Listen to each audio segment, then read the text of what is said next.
you're seeing things, let me tell you something. You are. We've just dropped in for a visit to Kaman Aircraft Corporation here in Bloomfield, Connecticut, creators of the first pilotless helicopter.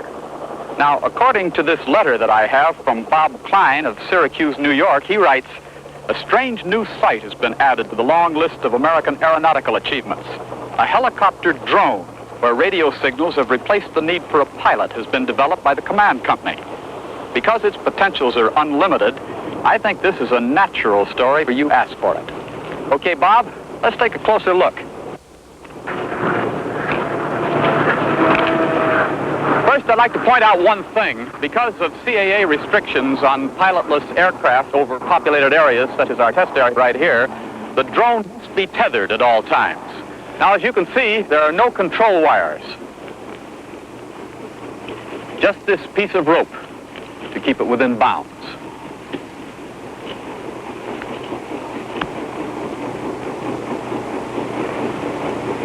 And over here is the amazingly simple control unit.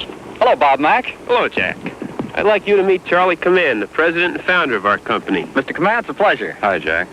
Say, I think this is a great machine that you've developed here. I imagine it has a lot of uses. Well, it certainly does. We're highly enthusiastic about the future potential of the robot, Jack. You know, in military world, the robot being able to deliver weapons on enemy submarines is a truly great innovation. But it can also be used for spotting artillery, reconnaissance, photography, and then there's that area of chemical and radioactive warfare where a robot can go into contaminated areas and do very well. But you know, the truly most amazing thing about this device is that anybody can fly it.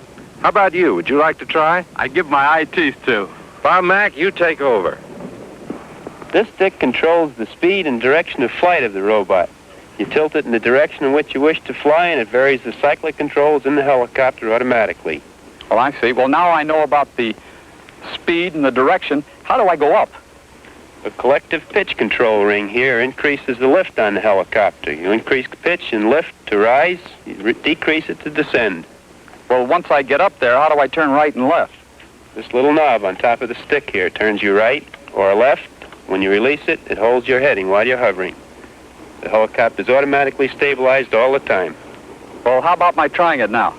Be my guest. This tiny control stick can fly the pilotless copter in any direction. It's all done by radio signals, ground to plane.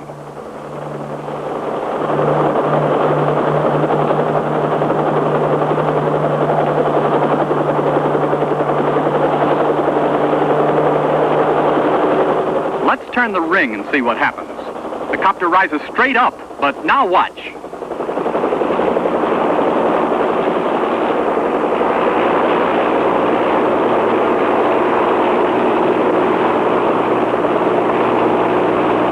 The moment I release the stick, a conventional helicopter can take over radio control. Yes, a high-flying control station that allows the drone maximum flying range. Now an airborne operator is in complete charge.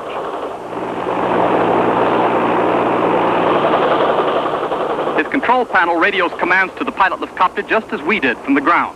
The robot can stay in flight for 2 hours, and with the restraining rope released, rise to 15,000 feet, control switching from ground to air or to other ground stations as it moves from one area to another.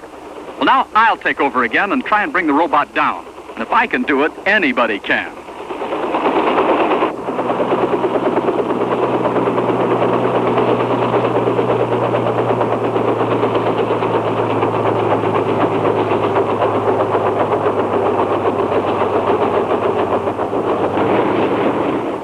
Pilotless helicopter is a joint Army and Navy project, and here we'll see one of its many practical values, using television by remote control.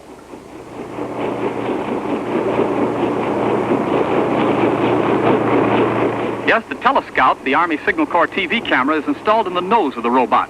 Its purpose? A revolutionary means of battlefield surveillance, aerial reconnaissance without risking the life of a pilot.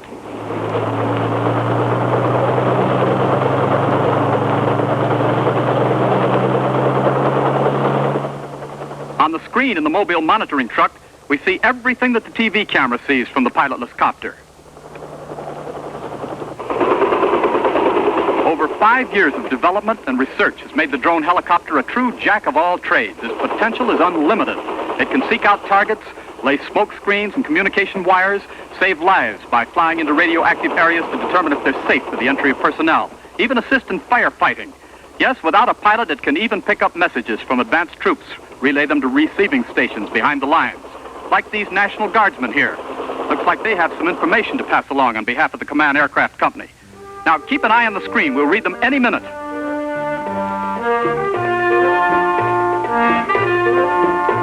Get the message, Bob Klein? You asked for it.